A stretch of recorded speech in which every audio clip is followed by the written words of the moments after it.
Sony's been on fire this year in pretty much every market they've got their hands in. After months of rumors and leaks, I finally got my hands on Sony's latest WF 1000 XM4s.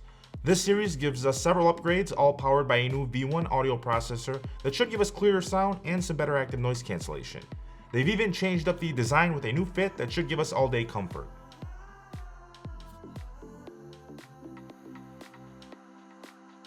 Now, if you guys remember, we did review the XM3s last year when the channel was just getting started. Sony earbuds, take one. All right, so Yep, one. Sony earbuds, take 6. all right, so God, I said that 7 times. You know what? You're on your own. I didn't need you guys anyway. Get out of here.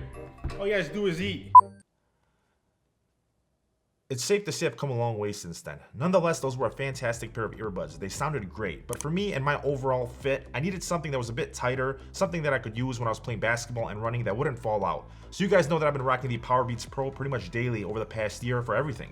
However, after about a week and a half of testing these out, I've got a whole new outlook on earbuds in general and how far they've come along. The AirPods Pro were decent, but when I stacked them up against the Powerbeats for my lifestyle, I needed something that could handle running drills when shooting hoops, something to give me great active noise cancellation, which was one of the downfalls to the Powerbeats, and something that just felt like it belonged in my tech bag. Having Sony's amazing Connect app sweetens the deal for me that much more, which we'll cover here in a little bit. Now for pricing, they come in at $279 and come in black and silver colorways for now. They are slightly more expensive than the AirPods Pro and share the same price with the Quiet Comfort lineup from Bose. I want to cover the design and comfort first, since that's the first thing you'll notice about these. Sony went for a more compact oval design with touch panels this time around, which I do like a lot more than its predecessor. It feels a bit more inconspicuous wearing this version around and does give a bit more of a lavish feeling to go with that secure fit.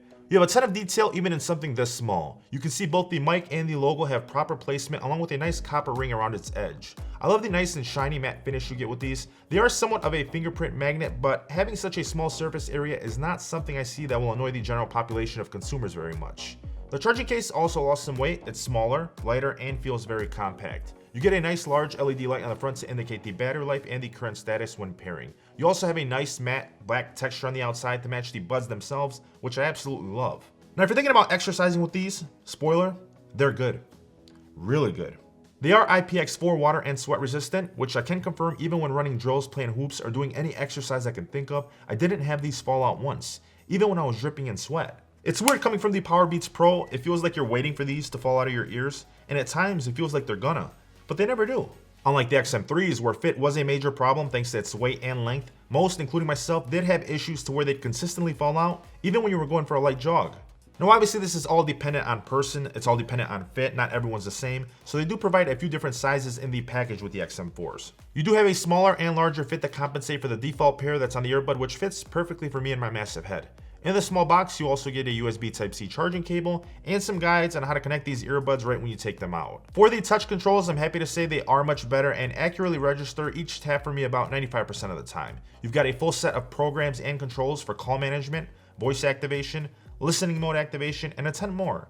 Tapping once on the left earbud alternates between the active noise cancellation and transparency modes. Double tapping lets you finish and receive phone calls, and tap and holding rejects or uses the quick attention feature when you're not in the middle of receiving a call. Tapping on the right earbud controls your shuffle between songs with a single tap to pause, double tap for the next song, and triple tap to go back to the previous song you were listening to. You also do have support for Alexa, Siri, and Google Assistant, which in all honesty does work great. Now just like my favorite feature on the WH1000 XM4s, you also get that quick attention mode with these earbuds. So you take your finger, put on the left earbud, and now all of a sudden you can hear someone speaking to you, you can hear your captain making an important announcement on your flight, you can hear your environment with no issues whatsoever. Once you take your finger off, the active noise cancellation kicks back on and you go about your business. Absolutely amazing and super useful. Active noise cancellation was also super impressive. As someone who never felt buds could pull it off in the same way as headphones could, it seems that both Sony and Bose have found a way to make this happen. I can say with confidence these have the best active noise cancellation I've ever tested on a set of earbuds. Same goes for the Bose.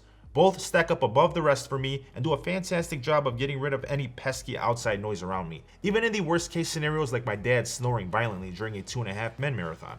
With all that being said, how's the sound quality? Come on guys, it's Sony.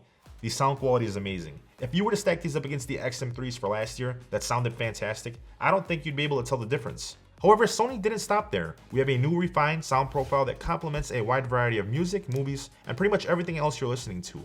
Even the bass sounds amazing when paired with its crisp, clear sound profiles. You also have support for 360 Realty Audio, which is Sony's way of giving us something to compete with Apple's spatial audio. Now when it comes to the app, you've seen me cover this with both the WF and WH lineups from Sony. It's hands down the best app out there when it comes to headphones and earbuds. Its built-in equalizer lets you create your own sound profiles and also pick from a ton of presets. Bass boost has always been my favorite, so that's the one I choose to rock. You can also play around with the quality settings to prioritize your sound quality or connectivity when it comes to Bluetooth, while also having a ton of other information that's useful, like the battery level for both the case and each earbud, as well as a plethora of other functions and consistent firmware updates. Now, some pitfalls, which may be a deal breaker for some people out there, is they don't have NFC and they don't have multiple device support. Which for me, not having multiple device support for earbuds, in my personal opinion, doesn't really bother me. It's when I'm using something like the WH-1000 XM4s where I feel like that's more necessary, since typically I'm editing or multitasking when I'm using those, so it is a nice feature. Whereas with the earbuds, I'm either relaxing or exercising, so there's no real use for having that. But then again, this all changes based on preference. Battery life is also important. Like its bigger brother, they also have fantastic battery life. You get 8 hours with the active noise canceling on, which is almost the same as my Powerbeats Pro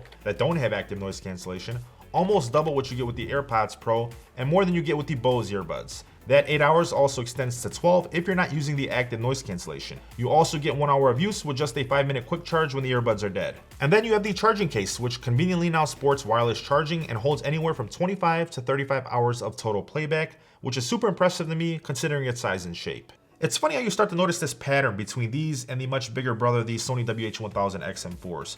Both are super similar when it comes to call quality and connectivity. According to my friends, the call quality sounded muffled at times, especially when you're out and about in those noisier situations. And on particular days where you have more wind brushing up against you, they don't sound the best.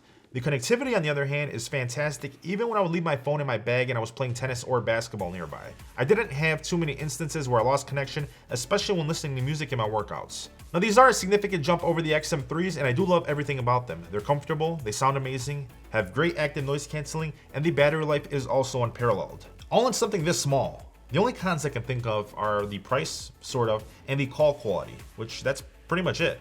But to be honest with you guys, over the past couple years, testing out earbuds and headphones, any one of them that I've taken out in those noisier situations had subpar audio quality when it came to phone calls. So I guess that's a wash. Now I can see these going on deal around the holidays where they will be a steal for most consumers, just like the industry standard WH-1000 XM4s. So you might want to hold off until then if you're looking for a better price on these. Otherwise, they do have my stamp of approval. Now I will have these linked down below for you if you want to check them out. If you want to see more, go ahead and follow me over on Twitter and Instagram at DetroitFury. If you enjoyed this episode and you would like to show your support, gently annihilate that like button for me, subscribe, and turn on your post notifications. It really means a lot. Aside from that, thank you so much for watching. I'll see you guys in my next video. Peace.